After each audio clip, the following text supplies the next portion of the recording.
So I thought I'd kind of break down what I'm all about to the new subscribers, and you know, the old subscribers, maybe I got something new for you today. The whole system has designed itself to make us afraid because it's convinced us that we're renters on this planet, that we must pay rent to live on the planet we were born on. I'm not going to sit and dwell about the problems of... I believe. So some of our listeners might not know what that is. Can you tell us a little bit about No Balls, No Nets is sort of a little montage, skating, surfing thing I do where I do a voiceover and kind of, talk a little bit of smack while people are surfing and skating. And because, I'd watch a lot of skating and surfing videos, and it's just people moving around.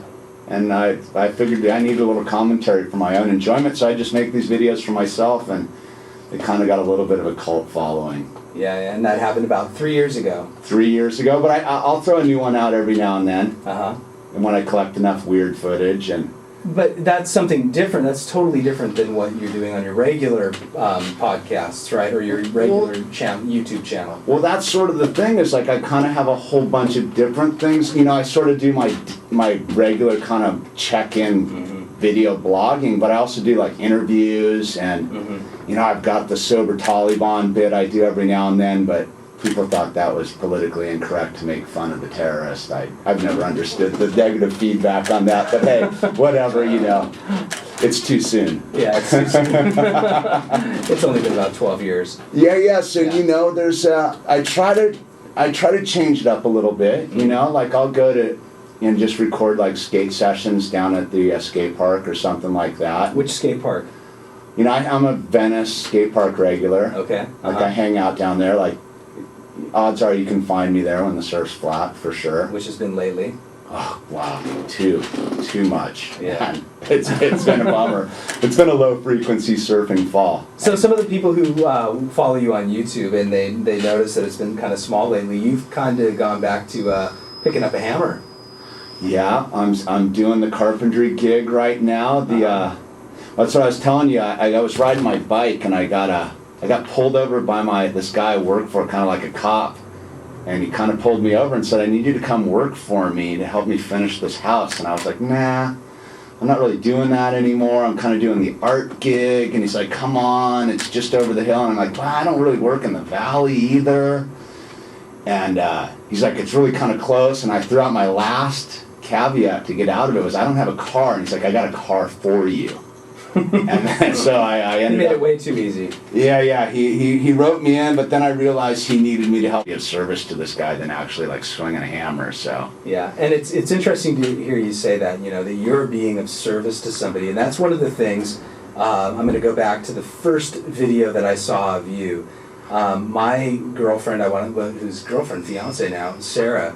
Her brother saw a video of you giving yourself a bowl cut. Yes. Okay. And to me, that was on Tosh.0, right? You made Sure. You made it. Was that kind of big time getting on Daniel Tosh's show? Yeah, that was super cool. I had an interesting experience there. I was sitting there on the filming the bits for the show, and I'm sitting in there, and the whole crew is around me. There's probably like 30 guys and gals working, setting up the next shot. It's like I was right at home. I wasn't nervous. And my roommate's like, "Well, why would you be nervous? You stick a camera in your face every day and like record something." But it was the whole apparatus. I realized that I kind of like had created a pretty interesting moment of reality right there. Yeah, absolutely.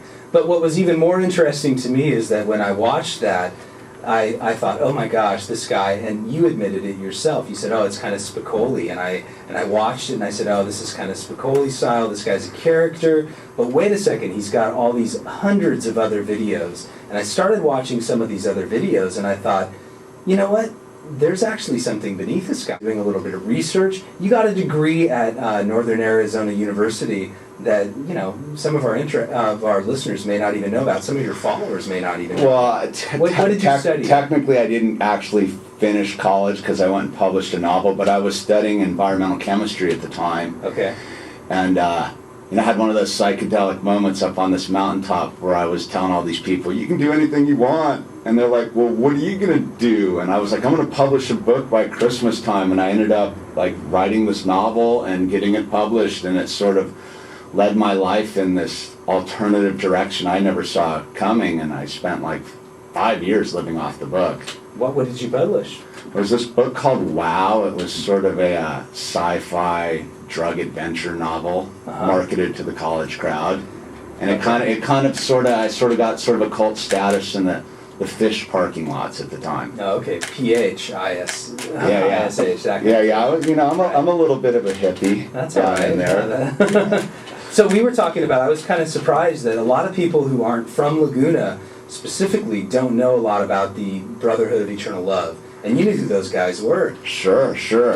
Mike Hyson and the... Exactly. Well, it's interesting. We were talking about surfing, and it's, the big movie is the Endless Summer, which I always call the Endless Bummer, because, that movie basically is the downfall of surfing. Like the first guys to truly exploit the surfing dream to finance their own surfing dream at the expense of everybody else's surfing dream. And it's funny because one of the guys, like you said, it's Mike Hinson and Henson, that's it. Yeah, Hinson, yeah. And these guys are traveling the world in suits and ties, right? And they're going to South Africa and they're showing up and they got their boards and they got their suits and their ties. Little did they know. Did you know that there was drug smuggling going on in that movie? In the Endless Bummer, there was drug smuggling going on. That's pretty funny. I had no idea. Yeah, Mike Hinson actually has gone on record as saying in some of those scenes there was some drug smuggling going on. Well, because I know that was when they were doing the Eternal Sunshine thing. That's what they were blatantly saying, they were smuggling drugs in the surfboards. Absolutely, yeah. And it's interesting. We talk about surfing and where we are in the state of surfing right now. We come from the same sort of demographics age-wise. Right. Surfing, I think, has reached a critical mass of, for me as a surfer, like I don't really have a choice about it. Mm-hmm. Like I don't have to wear the clothes or the stickers or any, like it kind of repulses me. Yep. But I'm, for lack of a better word, I'm a crackhead when it comes to surfing. Like I don't really have any control over whether I'm going to surf or not. Like I'll basically kind of throw anything out the window to go chase it. But at the same time, there's sort of been an exploitation of surfing that comes from that whole generation. A bunch of dudes who didn't actually want to work for it. Right. Like they just wanted to surf and not actually have to go like swing a hammer or like show up at Macy's and sell suits or whatever it was. Right. So what did they do? They sold drugs and surfing videos. I can get all stoked on. Some of them started clothing companies. They sure did. Well, they had to launder their drug money with something somehow. Yeah. If you look at the kind of the charting of the surf apparel industry, it all kind of has its roots in cleaning up drug smuggling money because they were making hand over fist amounts. Bringing it in, and I look at surfing now, and it seems to me this is what's going on. It seems to me that they're basically flooding like the West Coast and like the surfing population zones with surfers that don't surf to sell surfing apparel to, taking that money, buying exotic locations, setting up surf resorts, and then charging all of us surfers exorbitant fees to go surf waves that once upon a time you could get there with a banana and an airline ticket. Absolutely. And so now surfing has become a very black AMX oriented reality, which is the bummer to me, man. I'm a big fan of the sleeping in the dirt kind of surfing. I don't need 5-star resorts, but that's where it's going. Kind of take some of the adventure out of it. A little bit. I guess it's still out there, but... Yeah, you got to try harder than ever to have the adventure now. Before, that you could only have it with adventure. Well, that's sort of my thing. It's like, I kind of go to cold climates now. Most people don't leave their hometown to go surf in some bitter, cold South America locations or like these cold spots. They go to where they can trunk it, and I just decided to go the other way with it, really. Like, yeah. I prefer to travel with a full suit if I'm going to get on an airplane. I was doing that for a little while myself. I did some trips to Vancouver Island. Sure, and sure. I did some to Ireland and some places like that, and it's definitely rugged. It's a different kind of an experience. It's not the tropical, dreamy stuff. No, climbing cliffs and stuff. Exactly, yeah. Maybe chasing a little bit, bears and that whole deal, Well, I think that's the weird thing about surfing is, it's, on its postcard reality, it's this supposed big spiritual enlightened pursuit. But if you get out in the water, it's probably the most grumpy group of human beings I've ever encountered, that's per capita. That's the thing when you're with a bunch of other people. But when you're on your own, it's still. It's Shangri-La, man. It is, right? I love surfing by myself. Yeah. So one of the things, going back to the first video that I saw, where you were giving yourself a bowl cut, and then I decided I was going to watch a couple more of the videos. One that really caught my attention was when you said surfing is dead to me, and I thought, oh gosh, I got to see what this guy has to say about surfing, and I didn't know anything about you.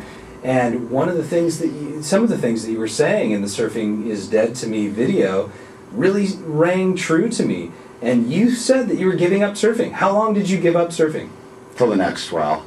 That's the weird thing about surfing for me. It's as a recovering alcoholic, man, they could have what's called the bedevilments, the things that you've done to basically ruin your life. You didn't show up for work, you threw relationships to the side, you did all this stuff. Well, I can directly say that I've done the exact same things for surfing. I have no qualms about like blowing off work, blowing off relationships, being poor, all that. I've made pretty weird decisions in my life to be a surfer. Mm-hmm.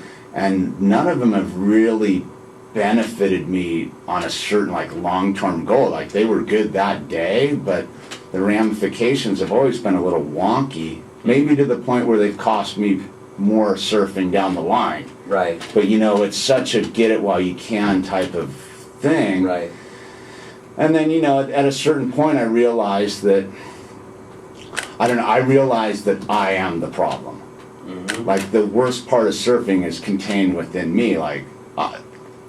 It's like if you met me on the street, I'm a pretty laid back, happy-go-lucky guy, but if you paddled out to me in the water, I'm not that same guy. And I don't know where the transition comes. It bothers me. That's what I was going to ask. Where's the flip switch? Where's the switch flip? I don't know, but I've the weird thing with the YouTube thing is I surfer and to a couple viewers that were like, hey, aren't you the illusion? And I was like, oh wow, I'm about ready to vibe this guy. Yeah. And so then I began to really just start looking at my own motives behind surfing and what I'm doing, and I realized that the thing that I least like about surfing is what I'm participating in myself, this locals only, this split kook, this if you're not from here, you're not welcome type of deal. And as a skateboarder, that world doesn't exist. Yeah, and there's something to kind of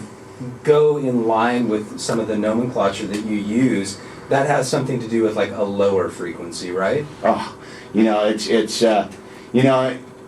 kind of stumbled onto it when I was in college. I was going to Cabrillo College up in Santa Cruz, and I realized that my buddy did a paper about it, that in essence being a racist and a bigot because of an address. Mm-hmm. All right, I'm from Malibu. That's my zone. But if you live over the hill in Westlake or something, you're somehow in the back of my mind, my own participation in it, to realize that that's pretty much segregation, all the stuff that right. that is the problem on Spaceship Earth of viewing people as less than because right. they live over some imaginary boundary. Yeah, well, it's basically prejudice.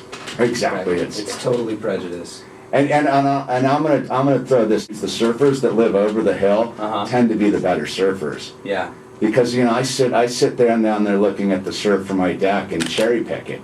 Right. And man, I'm not going out. The wind's a little funky or the tide's wrong. Those guys drive over the hill, spend their gas money. They're surfing no matter what. Yeah. And I've noticed it. That's the guys who generally go on to be something from my zone anyhow are all these kids from over the hill. Right. That have really, forced themselves to surf when the conditions were questionable. I mean, why is the best surfer on the planet from Florida? Right, exactly. I mean, and a lot of those guys on the pro tour are from questionable, like, surfing locales. Well, yeah, the Hopgoods. Yeah, and then you had the Lopez brothers, that are all Florida guys, and they wanted it. They wanted it really bad. And that's the difference, I think, that surfing is such an odd pursuit on so many levels. Mm-hmm. Like, it kind of blows my mind to be part of it in a weird way. So yeah, when I was saying that I was quitting surfing, it was because I can become the animal. Right. That I'll go in the water and be the person I do not want to be. Right. And I don't know what triggers it. I can't say for sure where it starts. Does it start when I'm putting on my wetsuit? Does it start when I decide I'm going to go surf that morning? But there's a decision I can make with my first interaction with people, and I've definitely tried to be a better person in the water. If you're just tuning in, we have in the KX 93.5 FM studios Hamish Patterson, also known as The Illusion, or at Malibu Illusion 69 on Instagram. Is that right? No, yeah, Malibu Illusion is my Instagram. Yeah. Okay. Yeah. So we're really happy to have Hamish in the studios with us tonight, and we're talking about surfing right now. I'm going to allude back to a conversation that we had prior to coming on the air tonight, and it goes back to what you were saying. You had an interesting experience where you said you encountered somebody who was exhibiting a kind of personality that was like the old you. Well, yeah, I mean, there was sort of, I don't really get into this too much, but I guess whatever. There's me before sobriety and there's me after sobriety, and basically, as a guy had to get sober, I sort of reached a bottom spiritually. Mm-hmm.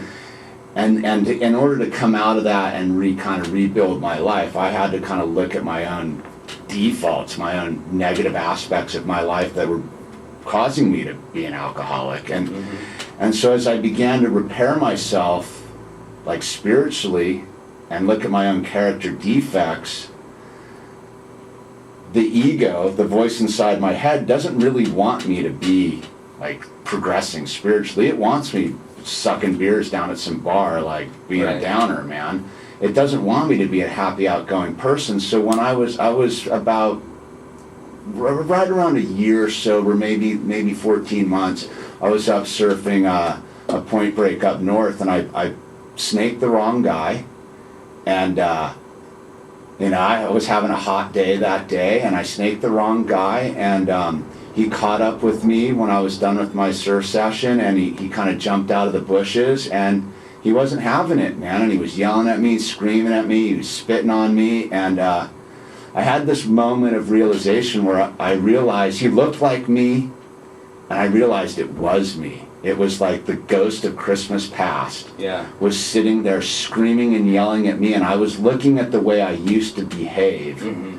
And that I'd done that to other people before, that I'd been that same character. And I realized that what he was trying to do was get me to return back to my old state of physical altercation with them. And I basically just took it. Mm-hmm. I allowed him to say what he had to say and spit on me. And it was ironic because I had recently spit on someone else, so it had come full circle, but I was aware now. And awareness is kind of where I am in the state of life. It's like, yeah, I still make mistakes. I'm still just basically a monkey with a cell phone. But because I altered the course of my life, I've been able to see the ramifications of my actions and been able to correct them immediately.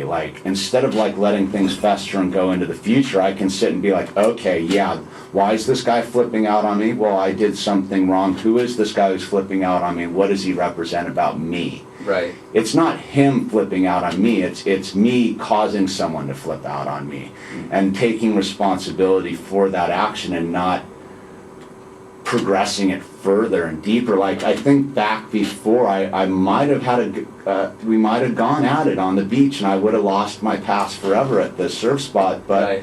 you know, I had to just take it because I was wrong. Yeah, and there's something really interesting about everything that you're saying, and it has to do with a kind of a higher awareness, something that you call a higher frequency, and something that you implore your listeners to tune into. Well, yeah, I mean, I think that's half the thing is you know, I'm a big believer in personal sovereignty. Mm-hmm. I think that if you take responsibility for yourself as just your own entity, and you behave accordingly, and you don't look for other mechanisms in society to control that behavior, i.e. government, cops, mothers, fathers, boyfriends, girlfriends, whatever it is, if you take personal responsibility for your actions, you won't be acting so negatively. And that if you take responsibility for your actions, and when you do act negatively, you immediately, because you're aware that there is no one else to be responsible for it except you, Mm-hmm. you wouldn't want to behave negatively to other people. Right. That it's a choice, that you have the choice every time you make contact with another human being, whether to love them and treat them with respect and empathy, or to basically be the problem. Yeah. And you know, I've spent portions of my life being the problem, and I don't want to be the problem anymore. Yeah, no, it's a much higher path that you've chosen, and I think a lot of people strive to remain on that path. What are some of the things that you do to keep yourself on that path? Do you have any kinds of daily practices? Do you meditate?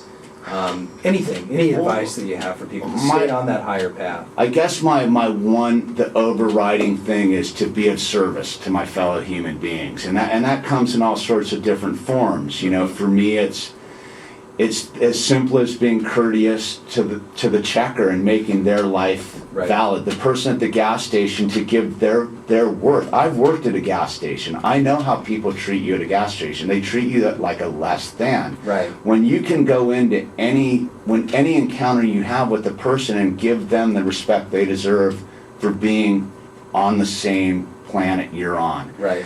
And it service any way I can, and it shows up in all sorts of various ways, and sometimes it's just not reacting. Right. Because, you know, living in the greater Los Angeles metro area, there's plenty of ways and reasons to get crazy. And I found that the further I grow spiritually, the less I need to, like, negatively interact with people on the highway, at the supermarket. Yeah, I'll be sitting in line at the supermarket losing my mind. Like, what is wrong with these people? They don't know how a supermarket works. They don't know Right. how the thing works. But instead of allowing that energy field to cascade outside of me, I just try to take a moment to just breathe deeply. Like, I guess a lot of it is just kind of pausing when agitated. Mm-hmm. I mean, those who know kind of the 12-step thing would kind of cliche, but it's pause when agitated. Like, because Right. usually while you're agitated is one of a couple of things. You're either tired, Mm-hmm. you're hungry, you're angry, or you're lonely. So if you can pause and realize what's agitating you, then you have a chance to correct that agitation and laugh at yourself. It's a lot of self-laughing. Like, wow, I'm getting spun out about some person in the supermarket. Like, Yeah. It's difficult to not be affected by some of those things sometimes, because there's an order, and we try to live within this order, right? And there are some people who seem to not adhere to that, or they flout all of the rules that help to maintain that order, and we just think, oh my God, this is so easy to just participate and to be a part of this. But when they violate some of those kind of standards that we just come to expect, you know, or you come to expect, then it's easy to get upset by those things, right? Sure. Well, that's the interesting thing. Is like, once you've taken personal responsibility for your own perception and your own actions, you realize that nobody is out of order. Right. It's only your perception of order. And the minute you start putting your constraints on what you're experiencing, then you're not accepting it for what it is. There's no such thing as imperfection. It's only your judging it as perfect or imperfect that causes the dilemma. Like, when I first began to become really aware of my ability to choose between being in pain and suffering versus liberation and freedom was traffic. Mm-hmm. Like in a major urban area, especially Los Angeles, we have some of the worst traffic in the world. And what I realize is traffic is based upon time. That you're basically saying, I need to be somewhere at such and such time. Well, time doesn't really exist. It's a made-up concept. And when you're perceiving yourself as being late, but you can't be late. You're always exactly where you're supposed to be. Right. So what I realized is when I would sit in traffic, it was my time to view what I had created by my own experience, i.e. cars and billboards and freeways, and marvel at the creation of just the simple shapes and colors. And once I began to do that, I realized that the traffic no longer existed in the sense of traffic, and that I was where I needed to be when I was supposed to be there. Right. And now traffic doesn't exist in my reality. Yeah. And so that's like a huge thing to remove living in a major urban area, is traffic from your lexicon of problems. Right. The interesting, a quote that I like often, if you're late, that means that you think that you're not adhering to some of your plans, right? Mm-hmm. And a quote that I always really like is, and you don't have to have any kind of religion to understand this, it is that if you want to make God laugh, tell him your plans. Oh yeah, future tripping will get you nowhere. Exactly. And you were asking me about like tools of just kind of operating. That's my main thing that will get me into trouble or keep me free is tripping on the future, making plans for 5 seconds from now, or dwelling on the past. If I remain in this moment, mm-hmm. this moment that is perfection, that is consciousness in all directions of time and space and infinite, then there can be no such thing as the future or the past. It's only my brain that's telling me that the future is going to be this way and the past. I'll never be in the future. I will only be in the present moment. Mm-hmm. And when you kind of start looking deeper into like neurochemistry of your brain and that it's just electricity moving right. around, like most people don't realize they've never seen light. Right. Like it's the light goes and triggers off your optic nerve. It sends electricity through your brain and it hits a plate in the back of your head and your inner self, and it gives you the facsimile of what light really is. Exactly. And the minute you begin to kind of like address like these deeper scientific and spiritual aspects of your existence, no longer is the world quite as threatening as it used to be if you're willing to take responsibility for it. And I think that that's where we are in society, time and space right now, is to take responsibility for your perception is a daunting aspect to the uninitiated, because you have the ability to choose evil too. I mean, that's what Star Wars was all about with Luke and Darth Vader is you can easily choose to go down the wrong path because you have that choice at any given moment.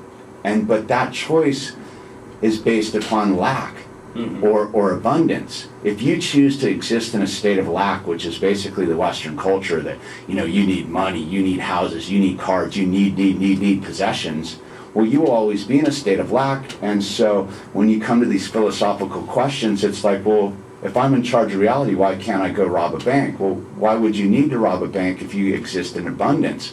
Where if the universe is infinite and giving and loving, then you will never be without.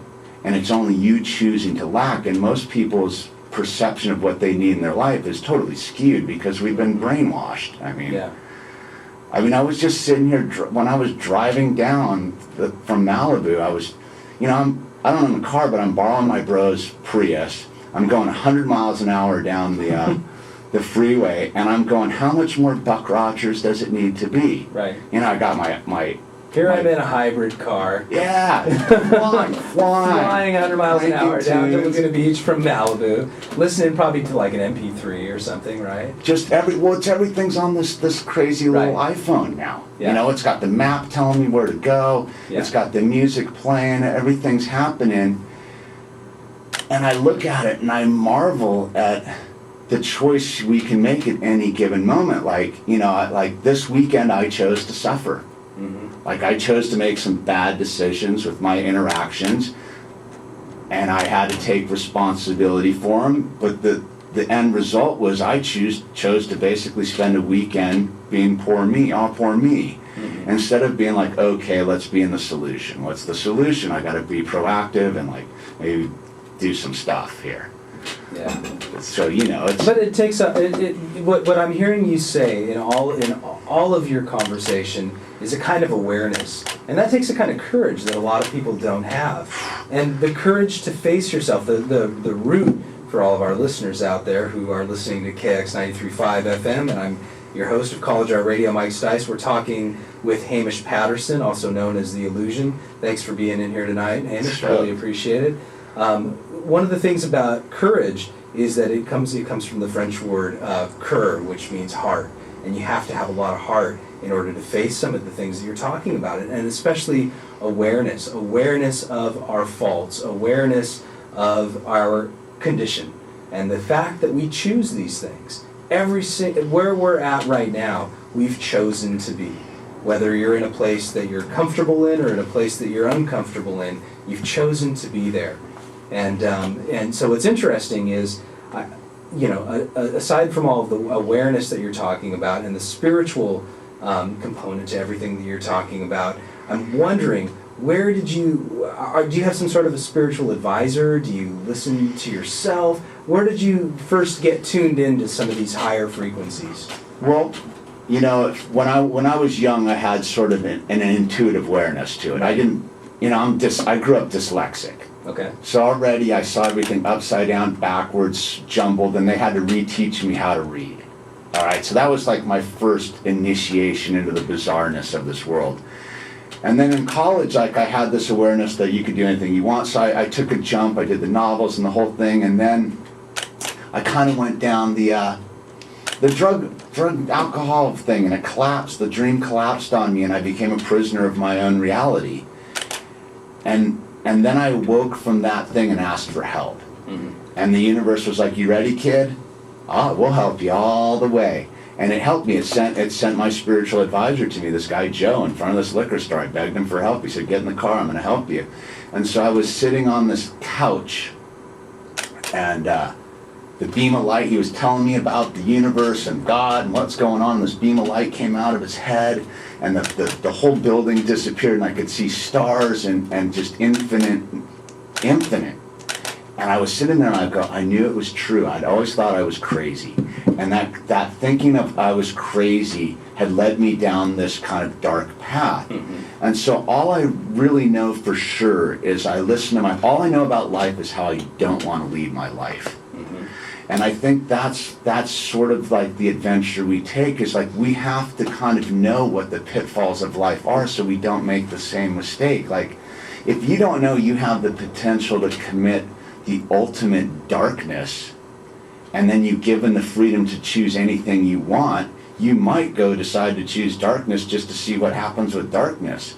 But see, I already went and played with the darkness, so now everything's about like staying in the light.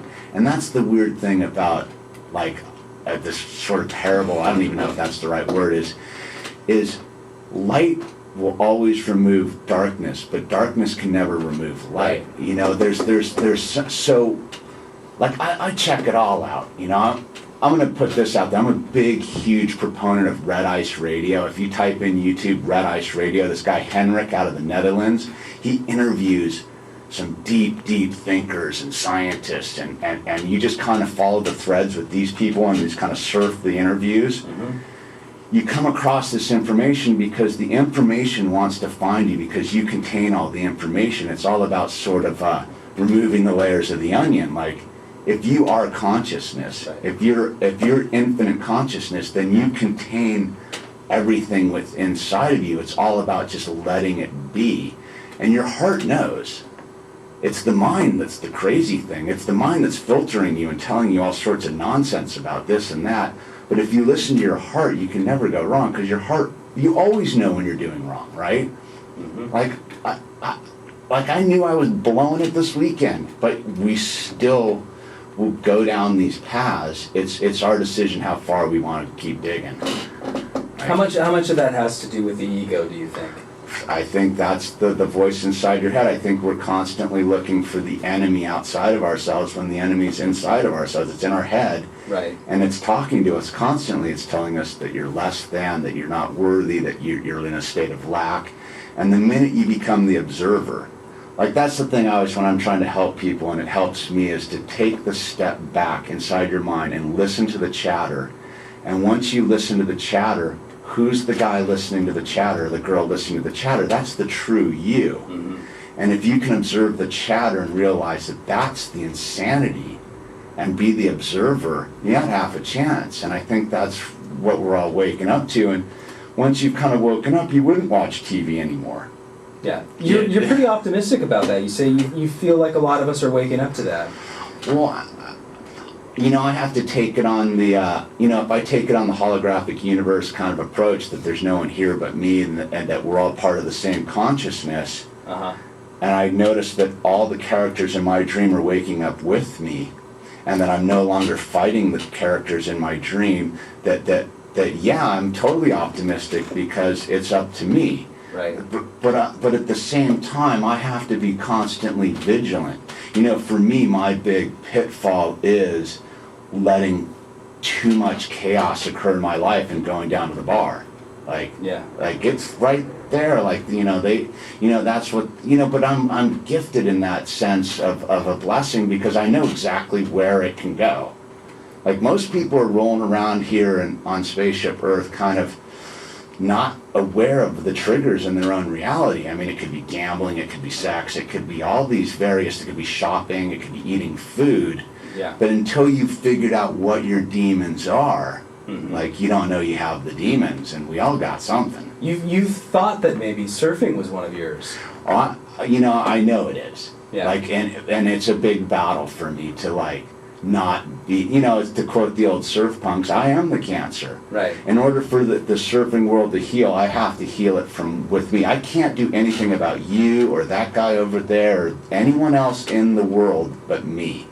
If I take full responsibility how I behave in the water, and I'm still pretty crappy at that. Let me tell you, I'm not the cheeriest guy in the lineup, but I definitely am trying to be a better human being to my fellow surfers. It's hard. Yeah, and that goes back to the ego too, because there's something, the age that you and I grew up in, and oh yeah, who are these guys? Yeah, exactly. Who are these guys? Who are all you people, and where did you come from? Right. And how come you don't know the rules? The etiquette, right? We were talking about earlier, right. When you messed up, when I was a Grom and you messed up, you got socked. That's right. There was and you didn't do it again. You didn't snake people because... And you knew it beforehand. You knew that existed. The possibility of getting slapped existed. Yeah, and your fins ripped out, right. or I think that's sort of what surfing's lost, is sort of a mutual camaraderie and respect, because if one rotten apple spoils the bunch. Right. And I've been that apple. Do you think there's a way to kind of enforce that etiquette without violence? How can you make people aware? Every once in a while, there's a story that I love about Jerry Lopez out of Pipeline one time, and there's this guy who was kind of getting in the way of everybody, and a lot of people were like, oh man, slap this haole, just get him out of here. And Jerry Lopez paddled up to the guy and said, hey, come here. He's like, this is where you need to be. And instead of getting angry at him, he kind of taught him right there and said, you need to be here, you need to sit here, come out here. And he tried to create a sense of order out of the chaos. Well, do you think that's possible? I think that's the whole thing. It's the basic premise of all religions, of all spiritualities, is treat others as you'd want to be treated yourself. Right. Remember that you once were that person. I come and surf other spots. If I do the same thing that others, I have to start with myself and remember who I am. And yeah, it's all about treating others the same way you would want to be treated. And it's hard. it's really hard because it interferes with our state of lack, right? Like as a surfer, we've been taught that there aren't enough waves, man. Right. I mean, what's with that crazy footage from Angola that just surfaced, right? But there's plenty of pump and left point breaks over there, but you got to walk through some minefields and deal with some poverty, but it's out there for you. So, and they've already got some kinds of rules about not driving on the beach there. And well, yeah, it's really interesting, and I sort of have a thing. It's like I think it's up to the surfing world to heal itself, to heal the larger world as a whole, because surfing is straight frequency and energy flow, and it's coming straight from the source. Like it's not like any other activity on the planet. It is straightly connected to consciousness and the whole thing, and I think we all have to learn to like get along a little bit better in the water, and again, I can't tell anyone what to do except try to practice what I preach, and I'm not that good at it. That's where I fail a lot, and that's, I have a dilemma with it because I don't want to fail at it, but I find myself failing at it on a level that it's not in my control. I do not paddle out into the ocean to give someone a hard time. Right. And when I find myself doing it, I'm like, who is this guy who's taken over my physical form, who's giving this person a hard time? But once you're aware of that, you realize before you paddle out the next time, sometimes you just don't even want to paddle out because you don't want to become that guy. Well, as I've found, yeah, and that's why you quit surfing for a little while. Start apologizing to people for being lame to them, and it humbles you. Yeah. Because that's what I've had to do. I had an incident with the guy recently last year, and I ran into him in the water, and I had to apologize. I wasn't even wrong. Like, he back paddled me, but it had to start somewhere, and it had to start with me. It could have just been two dudes for the rest of time, just on a standoff about some stupid moment in the water. But I said, you know what, man, this guy's not going anywhere. I'm going to go over and introduce myself and say, hey, man, like, I'm sorry for giving you some heat the other day about that, and this is what's going on. And let's start over. How'd that work? It worked great. Yeah. I think I'm going to get one of his boards, man. It's just, I don't know. Like, and by extension, that can happen at the grocery store, right? I mean, that can happen. It's so much easier at the grocery store. Yeah, it is, isn't it? That's the weird thing about surfing, that, what's the old Billabong saying, only a surfer knows the feeling, right? Only a surfer truly knows what we're even talking about right now. Like, if you're a snowboarder, you're like, what are these guys talking about? If you're a skateboarder, you're like, what are they talking about? An equestrian, what are they talking about? It's such a bizarre monkey colony out there in the water. It is, but I think that by extension, a lot of people can understand, because just navigating the traffic now, navigating the parking lot at your local Whole Foods, wherever you're at, Well, this is because you run into these people all the time, and you're like, where do these idiots come from? This is a trippy thing I realized. All right, when someone jams, everyone's doing the merge, right? And someone jams up ahead to get in front of the line because there's traffic. They're the person that caused the traffic. Right. Because they broke from the flow. If everybody just merged together, there wouldn't be traffic, but it's the one guy who's got to get ahead of everyone that causes all the traffic. Now, it's hard to be in the merge and go, gosh, why not get in with that guy? Right. Right? Like, it's who's the one to stop the chain of pain, and it's always up to you. Yeah. It's a hard choice to make. But if you can't be late, it doesn't matter. Yeah. So we're getting close to the end of the hour here. Bummer. Hamish. I know it is a bummer. We're gonna have to have you back in the studio. For sure. Again. But cool. I want to ask you just some advice that you have for our listeners tonight. I mean, obviously, the thing that you say all the time is that you want to stay positive. What do you say? You have PMA? Positive mental attitude. And I guess what it is be willing to make mistakes and correct them. Admit that you're going to mess up, and that acknowledge your mistakes. Acknowledge your mistakes, and when you do, that's your moment to apply positive mental attitude. It's not when everything's going right. Right. It's when you totally have blown it. That's the moment that positive mental attitude comes into play, because that gives you the tools to correct the situation. How close to making the mistake are you to that awareness? Does it happen almost instantaneously? It's like it's in the moment. Like I know it. Like the minute the ridiculous, it's usually verbal now. The minute it's coming out of my mouth, I'm like, ah. And the fact that you're aware of that, doesn't that make you feel that everybody can be that aware too? Yeah, but it takes a big responsibility because I could easily be like, no, it's that guy. He Right. caused me to go cuckoo over here. Yeah. And it's always me, even if I'm right. Right. I'm still wrong because I've taken it to the next level of action. Yeah. Like I can always stop it. Yeah. It's hard. I think we have a lot. All of us have a lot to learn from that. We do. It's an ongoing. I want to call it a struggle, but it's more of a commitment. It's just trial and error, constantly trying to better yourself through your actions. Yeah. And Well, we're all crazy monkeys with cell phones. I applaud you for your efforts. It's a pleasure having Thanks, you in Mike. here tonight, man. And it's really great to meet you in person. It's great to talk with you about your philosophies and that you're spreading the positive mental attitude with everybody. So again, Hamish, I really appreciate you being in here in the studio tonight and spreading and sharing the higher frequencies with everyone. Super stoked to be here. Yeah. Honored. Yeah, thank you so much. Right on. All right. And here we go. KXRNLP, Laguna Niguel, Laguna Beach.